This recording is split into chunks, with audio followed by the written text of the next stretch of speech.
It's an incredible milestone for an organization, and we need to applaud the founders and all workers now and the past of this organization.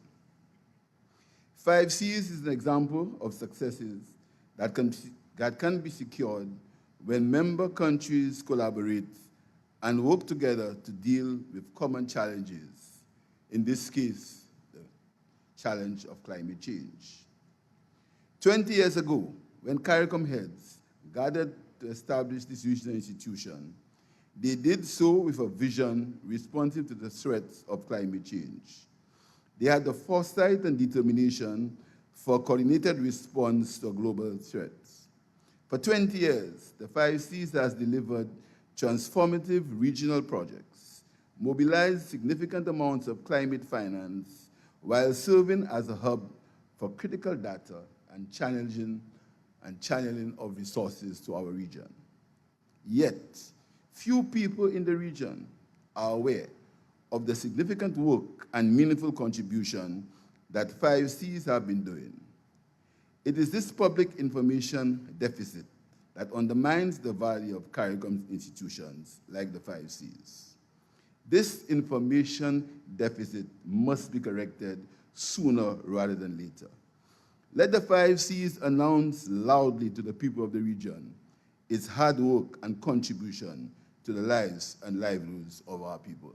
Let us applaud the 5Cs.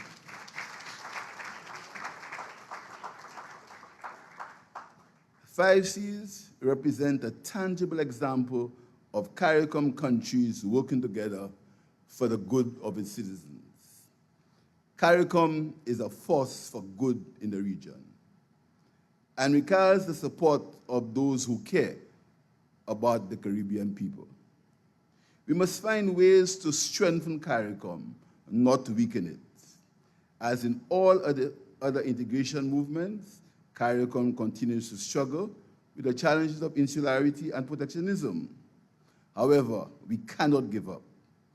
Institutions like the 5Cs give us hope that we as a region must continuously strive for improvement, deepen and strengthen our integration movement for the benefit of all.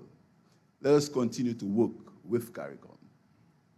Today, we stand proudly on the foundation laid by our visionary leaders who had a coordinated vision for strategic climate change action in the Caribbean long before the Paris Agreement was conceptualized. The Center's hard work has left us a legacy, and it has steadily steered our path towards greater resilience in the face of a changing world. It is no secret that the islands of the Caribbean are on the front line of this climate crisis. However, less than 2% of all global climate finance reaches our region. We are forced to grapple with the disastrous impact of intensifying storms that erodes years of economic progress in a matter of seconds.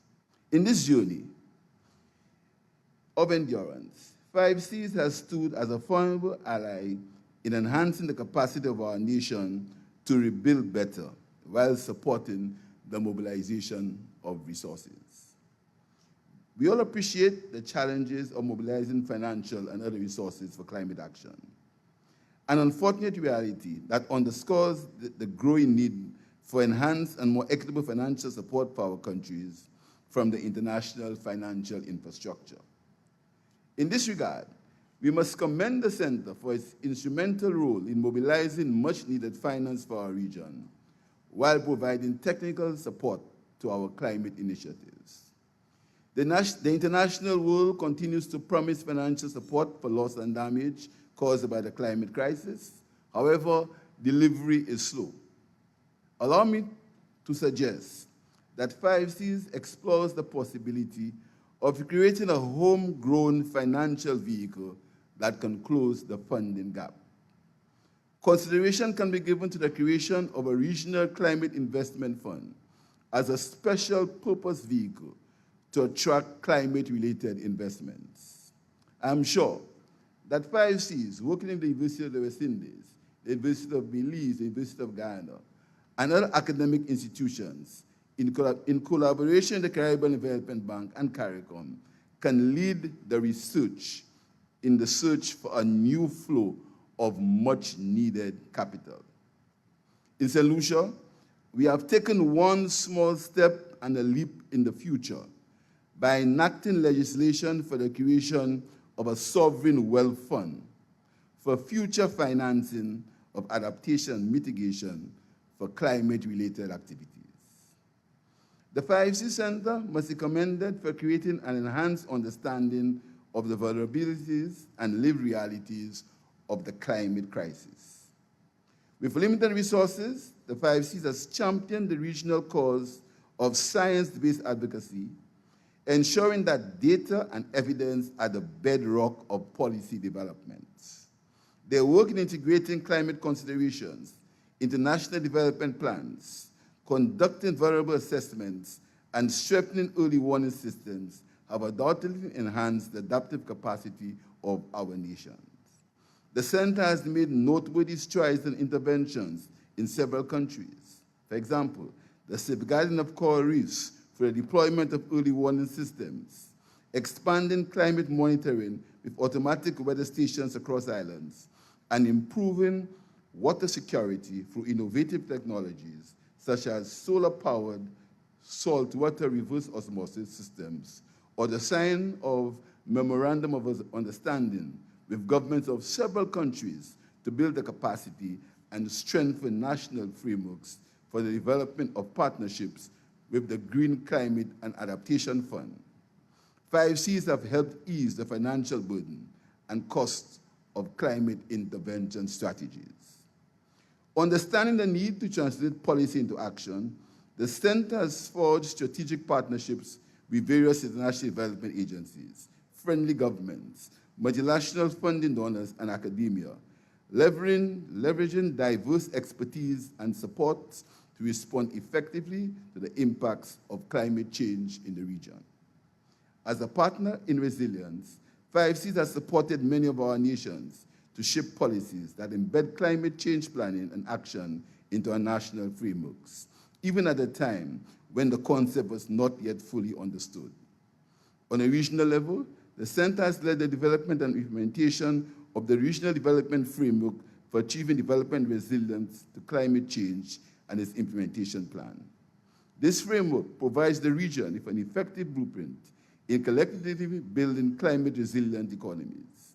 Additionally, it enforces the need for robust policy frameworks that allow for the integration of climate change action into all facets of national planning and decision-making. The 5Cs also ensures that our positions are ventilated and our voices heard during international climate negotiations. For many years, the Center has hosted and supported CARICOM coordination meetings ahead of the annual Conference of the Parties meetings to ensure that as a region, we have a united voice on the issues that matter to us. Even now, as we celebrate our 20 years of hard work, our negotiators in Germany are working to secure victories in reiterating the special circumstances of SIDS, pushing for urgent action to keep the 1.5-degree target within reach and on course to the global goal of adaptation. The 5Cs is recognized and a respected global institution at the forefront of advocacy and calls for change and fairness for the developing world in its struggle for climate justice. Allow me to offer my thanks and gratitude to the government and people of Belize and the Prime Minister, the Honorable John Bresinho, for hosting and supporting the Center for many years. I know that John is a strong advocate for the environment and will continue to support the 5Cs in its pilgrim's progress. To Dr. Colin Young, the board and dedicated staff who have continued to labor for the benefit of the region, I commend you for all your hard work and dedication. May your legacy continue to positively impact the lives of the people of the region.